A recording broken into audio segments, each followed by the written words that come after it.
Hi guys, welcome back again to my channel. How are you all doing? Believe you all are doing great wherever you are. My name is Doris. In case you are coming across this channel for the first time, make yourself comfortable and feel relaxed. Okay, to my returning subscribers, I welcome you all to. Sorry for the delay of not uploading the stories out as well. The former one I've been uploading, the writer is yet to complete it. But there is this one I uploaded, I think that was few weeks ago. I'm yet to complete the remaining part. The title is Heaven Sent. I don't know if you guys remember this title where Liquorose left Lagos to Port Harcourt to search for work. There, she was employed in Emmanuel's company where Emmanuel is the boss. I don't know whether you remember that story we called Liquorose Blue and Emmanuel Black. That she was later kidnapped, and this was all the plot of the secretary to Emmanuel. I shared the story sometime few weeks ago. I've forgotten the exact date. So I stopped the story then because the writer hasn't completed it, but right now she has completed the remaining parts. So I'm here with it now. So I believe before we will finish this particular one, that Beauty's story will be ready. Yes. So let's move into it immediately. Everyone involved in the kidnapping was arrested, including the bodyguard who tried to rush Blue to the hospital, thinking she was dying. Blue tried to beg them to go easy on him, but the cops didn't promise anything. Innocencia was so pissed and promised them that she would be back soon and make their lives miserable. Innocencia is Emma's secretary, that one that doesn't like Liquorose, that doesn't like Blue. You remember all this? Okay. So Black, Blue, Ifoma and Alex. Alex is Emma's friend in this story. All traveled to Lagos to visit Blue's parents, as Black promised Blue's mom. When they got there, everyone was waiting for them. When Blue saw her parents, she broke down immediately and cried. Black tried consoling her and carried her to the house. Blue's mom was so happy to see her daughter and Black. "You are a good person, my son. Everything you desire, the Lord will give it to you. You shall be blessed beyond measure. No evil formed against you shall prosper," Blue's mom said, blessing Black. So he said, "Thank you, mom." Blue's mom said, "Wow, my husband, did you hear that? He called me mom." Blue's father said, "I heard that. Please give me some time with my son. I want to get a chance to know him better." So Blue's mom said, "Come on now, my husband, they just got in here. Can't they settle in first?" "No, it's okay, mom. I don't mind," said Black. Black and Blue's dad were on their way out when Blue came out rushing to them. "Where are you guys going now? Can I come with you?" Blue's dad laughed and said, "My daughter, this doesn't concern you. I just want to talk to my son, nothing else."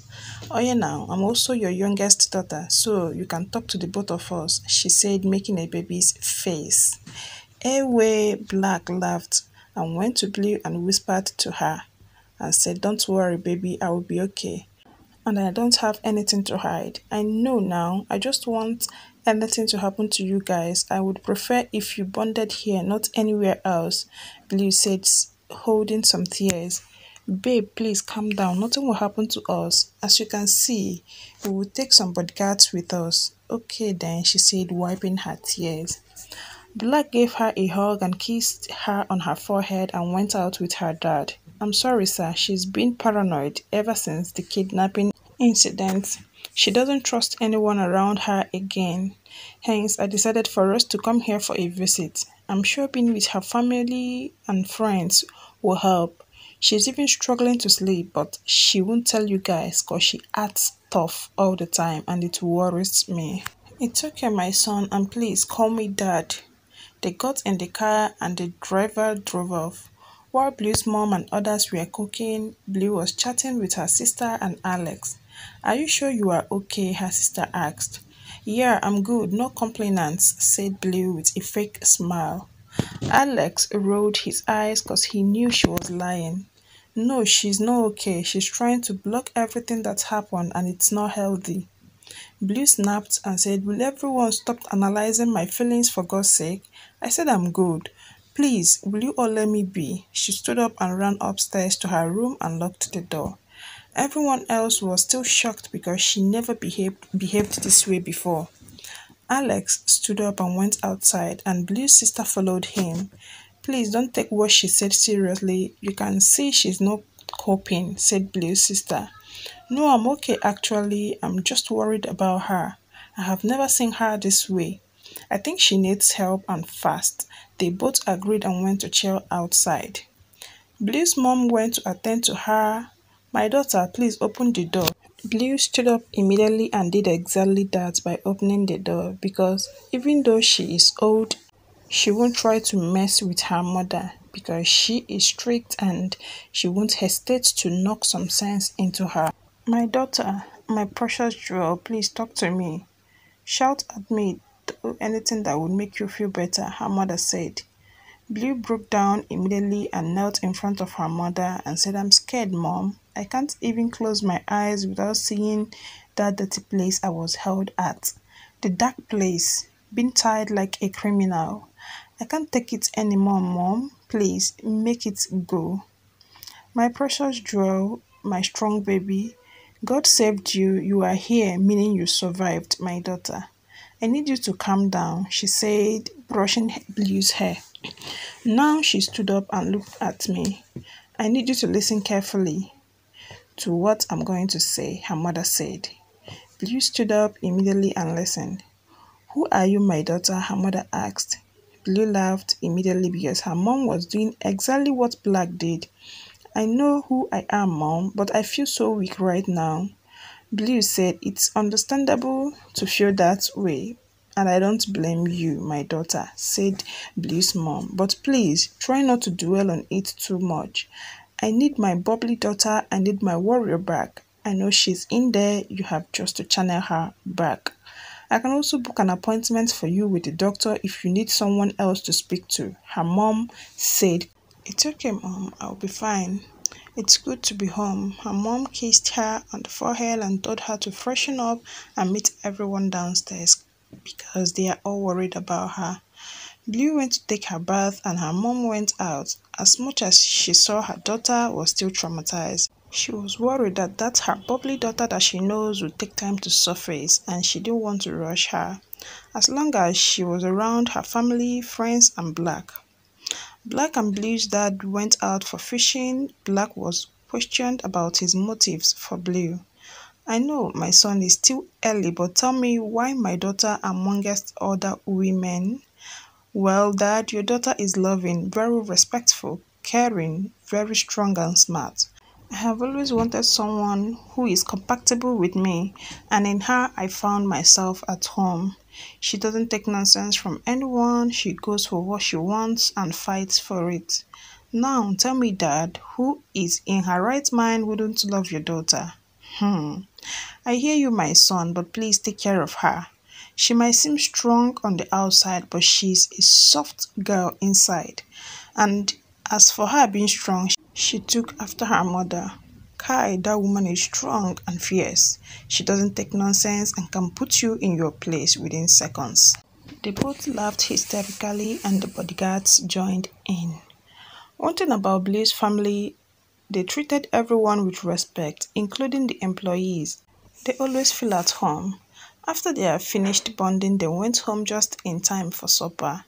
Immediately Blue heard the cars parking in the garage. She rushed outside and hugged her father and asked how was their bonding session. Her father laughed and told her to ask Black. Her father went inside the house while the lovebirds were still blushing at each other. Come on, babe, tell me everything. I hope my father didn't threaten you, bah? She said, making a baby face. Black laughed at her and said, way, my baby is so curious. He told her everything and after that hugged her and asked if she was okay. She said, I'm okay now that you are here, she said, kissing and hugging him. Please don't ever leave, she whispered as if she was in pain. Hey babe, look at me, I'm not going anywhere, okay? We are in this together. I love you so much, Black said. I love you more, answered Blue. Blue's mom came outside and shouted, "Hey, lovebirds, come inside and eat before I come there myself." They both laughed and quickly went inside, holding their hands. Since they were all trying to cheer Blue up, her family was invited to a black tie event, so we all tagged along. The ladies looked ravishing in their long dresses, and the gentlemen rocked black suits. Some bodyguards were left behind, and others accompanied them to the function. When it comes to dancing, I don't dance at all, not at the weddings, birthday parties, or clubs, even when I'm drunk. I let others make fool of themselves. I prefer to keep my head cool and my dignity intact. So I made that rule for myself, but as Blue pulled me to the dance floor with an alluring smile, my feet did the unthinkable. They followed her. She led me to an empty spot in the middle of the crowd and turned her back on me. It felt natural to me to slide my hand around her waist, took her hand with my other hand and found the music. Her eyes widened in surprise. "You can dance?" I smiled at her surprised face, staring her through the floor. "A man needs some skills," I said, laughing. She joined in laughing too. I was so happy to see her smiling like that. "Let me guess, you learned so that you can impress ladies, right?" Black asked her, "So why are you impressed?" Pulling her so close to himself, and the silk of her dress was crushed against his chest. I could see her cheeks flushed below. I spun her around and pulled her back and relaxing into the rhythm of the music and the sway of the body against mine. I put her tighter against me and breathed the intoxicating scent of her perfume. The world found balance again. I felt at home with her on my arms. She grinned and looked past me over my shoulders. Her face changed. "No," she groaned. "Hide me, please," she said in a terrified voice. She ducked down of sight. I turned. "Don't look," she whispered. "Why not?" I asked. I scanned the crowd, confused. She told me to look over the bar. I found the guy she was talking about. He looked like a giant bully. "It's not that I'm ashamed to be seen with you, but if he notices that I'm here, he will cause a scene, and I don't want to embarrass you or my parents," Blue said, and I understand her perfectly. I also didn't want to spoil everyone's fun. "Your enemy?" I asked, amused. She sighed and said, "He's my crazy ex." I looked at the guy again, more interested this time around. "That guy?" I couldn't keep the surprise in my voice. "He's definitely not what I could have pictured you with. I thought you loved dark, handsome men like me," I said, teasing her. She laughed and rolled her eyes. "It's a setup, I'm telling you. How did he know I was back to Lagos? We hardly left the house since we arrived," said Blue. I chuckled. "What happened between you two?" "He's a bully and was very abusive." Before I could react to what she said, she pulled my hand into the crowd and we went outside. "Now I don't care if he finds us here," she said, smiling at me. I looked straight to her eyes. She backed up against the wall. So close I could hear her racing in her heart. The lights nearby casted a soft glow against her face. Her eyes shone in the dim light. Damn, she looked beautiful. Her eyes drifted to my mouth and she unconsciously bit her plumpy lower lips. Suddenly, I couldn't care less about her ex. Let him find us right here. "We can't do this here," she said. "How about we go home or go back home to Port Harcourt tomorrow?" she said, blushing. My heart was filled with joy hearing her calling Port Harcourt home. "Okay, we'll discuss it later. Let's find others. I'm sure they are looking for us." While we were ready to go inside, her ex showed up out of nowhere. "Look who we have here," he said, laughing to his friends. "So while I was busy begging you for love back, you were busy with this?" Blue's ex asked. "Look at him. I could eat him for a snacks." Black hissed and was losing his temper already. But Blue stopped him. "He's not worth it," she said. Blue stepped forward face to face with her ex and smiled sarcastically. "Oh, please, he's better than you in everything," she said. "Now listen and listen carefully. I wouldn't get back with with you even if you were the last man on earth. You had me, but you played me like a violin. Now step back and learn from Black how a woman is treated. Better yet, you could book some classes, Blue said with a cool voice, with her face red with anger. If you don't mind, my husband and I want to join our families. Blue's ex was left speechless, and his so-called friends were laughing at him. Black and Blue went inside hand in hand. Before they could reach the table where others were sitting, Black stopped her and said, "Thank you for doing what you did. It showed me how serious you are about our relationship. And when you called me your husband, I couldn't stop smiling like a fool, Blue. I love you so much, and I think it's high time you also meet my family."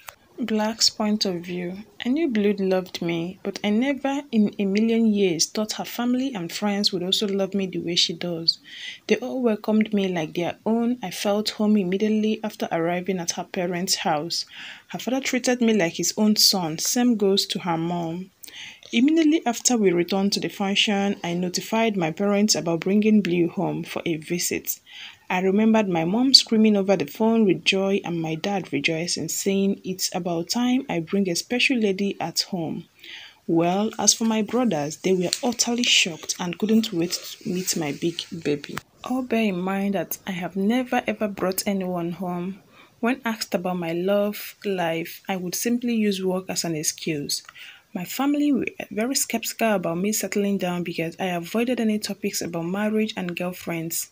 Now thinking back, I'm grateful for taking my time and waiting because it was worth the wait. I have met my equal partner in everything. She's strong and can be vulnerable when needed to. She's from a loving family and so am I. She loves children that I can be certain because she owns a orphanage home. As for our children, I'm here to discuss that with her. Good things takes time and we are both testimonies of that. In few months' time we met, we have been through a lot but we conquered. At Blue's point of view, it's true when we said we find love in awkward places, we knew that by applying for a job at Port Harcourt would bring me so much joy. I mean, I went there looking for fresh beginning and I got that and more. Truly indeed, God works in a mysterious ways. We have been both tested in our love lives, but we survive. I don't know what the future holds for us, but right now I'm contented with that. I wouldn't trade Black for anything. Wherever he goes, I shall follow. So Blue and Black are set to leave for Port Harcourt. My children, please take care of each other, Blue's parents said. It's a pity you guys are leaving today, but we understand your reasons. Next time, after Blue's introduction, we shall come along and also get to know our in-laws. Ah, come on, Mom. It's not like we're getting married already now. It's just a visit, said Blue. Everyone else laughed in the room. Kai, look at my sister, said Ifoma. I never thought I would see this day.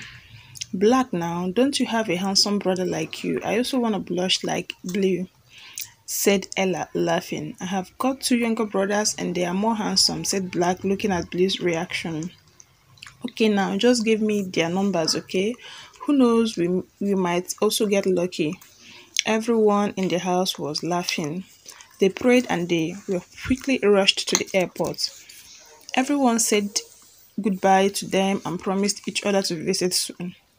Blue's mom also insisted to make lunchbox for them and Blue's father warned them to accept the lunch or hell would break loose. During the flight, Blue was nervous. She kept on asking if they would like her, and Black kept reassuring her that they would love her. They would treat her like a princess because she would be the girl amongst them. She told her that his mom only gave birth to boys and it was his first time bringing a lady home, so everyone was very happy when he told them that he is bringing his partner. The flight went well and when they reached airport, everyone was there waiting for their arrival. Immediately coming out, Black's mom rushed and passed Black and hugged Blue. Ah, Mom, what about your lovely son now? Ah, come on, son, stop being jealous. Hold yourself. His brothers laughed at him. My daughter, you are welcome, said Black's dad. Immediately, Blue went closer to him and knelt down and bowed her head. Ah, my son, you have chosen well, oh, such a beautiful girl with manners. Black's mom came and lifted Blue up. Ah, my daughter, I can see already that you came from a respectable family, and we are lucky to have a such person like you. Thank you, ma'am, said Blue. Ah, please call me mom or mama, said Black's mother. Thank you, mom, Blue said, correcting herself. Good girl, said Black's mom. They all went to the car and the bodyguard drove off. Blue was free and relaxed because what Black told her about his parents were true. They were good and loving people. They welcomed her like a royalty. One would swear they were getting married already. She couldn't wait to call her parents and friends to brag about being treated like a princess. When they got to the house, Black tried by all means to get some free time with Blue, but his mom didn't give him a chance. She was busy chatting with Blue. Mom, may I please speak with Blue? Asked Black. Ah, come on. Don't you have anything else to do? You can go and help your dad and brothers outside. I'm sure they need your help with the meat. Now, please, let me bond with my daughter-in-law, said Black's mom, focusing on Blue. Anyway, I'm finished. I can't even get time with my big baby now. Dad, please come and carry your wife and beg her to leave mine for me, Black said, going outside. What did you say? Asked his mom. Nothing, mom. I just said I would go and help dad, said Black, running away from his mother. They all laughed. Food was cooked by Blue and Black's mom. The meat was prepared by Black's father and the gents. Everyone enjoyed their supper and even wanted some more. The guys were busy complimenting Blue, saying her food was delicious. Black's mom was also impressed. Later on, Blue was sleepy and Black's mom noticed. Okay, everyone, it's time to pray because some of us are sleeping already, she said, looking at Blue and smiling. Black will sing a song and my daughter-in-law will pray for us. Ah, mom, you know I cannot sing now, said Black. Do you want to embarrass me in front of Blue?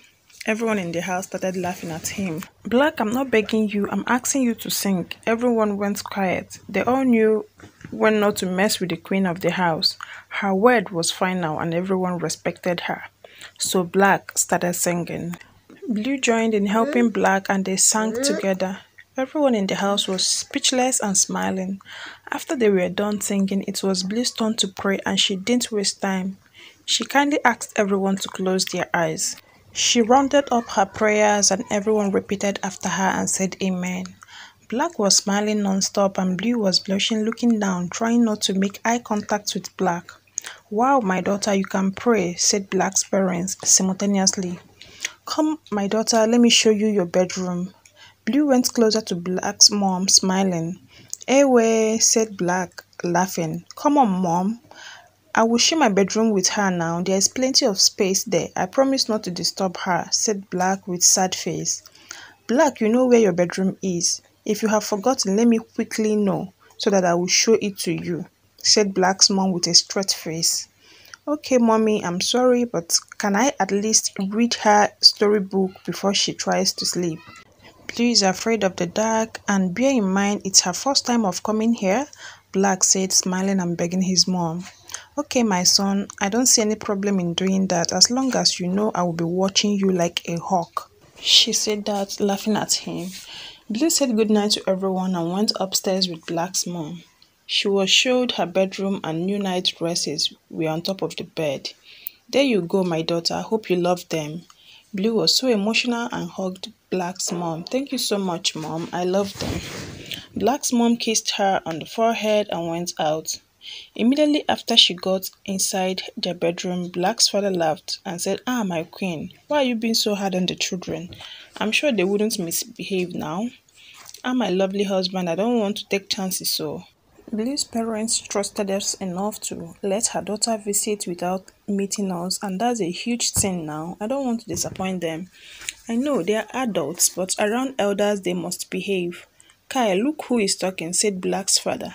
Ah, my husband, what are you trying to say? Nothing, my queen. Your word is final and I trust you. Blue took a shower and got dressed in her new night dress. She was about to call her friends when Black knocked at the door. So she said, Who is it? It's me, babe. Are you coming now? He came in, smiling already. Come here, baby. She went and they hugged and kissed. Now go inside the blankets. Blue did exactly that. Close your eyes until I tell you to open them, he said. Blue did as she was told. Black quickly switched off the lights and turned the lamp on that was close to her bed. Now you can open them. Ah, thank you, babe. That was so thoughtful of you. I knew you would need it, hence I brought it for you. He also went inside the blanket, brushing her. Oh yeah, are you ready for your story? Yes, I'm ready, love. Once upon a time, there was a beautiful princess everyone liked. Gentlemen wanted her, but she turned them down. She knew her knight was there and would find her one day. As fate has it, they met one day, two strong and stubborn individuals. It was love at first sight. They tried playing hide and seek but failed. Black was busy narrating her love story when he heard her snoring. Away, someone is tired already. Oh."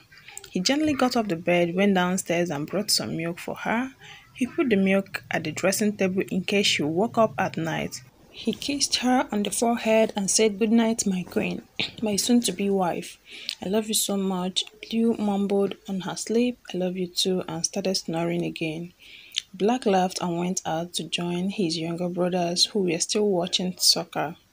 "Ah, look who is back. Is our princess sleeping already?" asked Lawrence.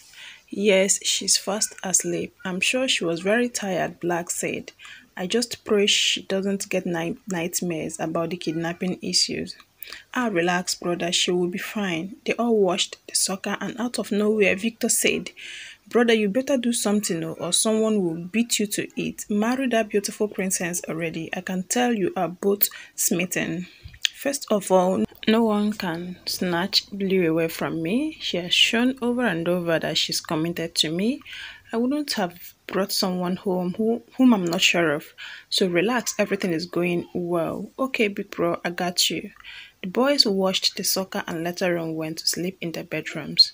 The following day, Blue waked up so early in the morning and prepared breakfast for everyone. Black's family was very grateful. Everyone ate silently, and after they were told to go and change and wear something sporty because they were going out as family to play golf, everyone was excited and quickly went to change. They all went out as family to bond and had a very great time together. So guys, this is where I'll be rounding this up. I'll be bringing back the remaining ones later. Like I said earlier, this is continuation of Heaven's Sent, the particular fiction story I've been uploading for some weeks now, but later stopped. So I'm here with the complete story. Meanwhile, before we round up this particular one, I believe the Beauty's story will be set by then, okay? Also remember that this is fiction story between Liquorose and Emmanuel, put together by one of the fans just for fun. Share out my videos, recommend my channel to people out there, and engage me in the comments section.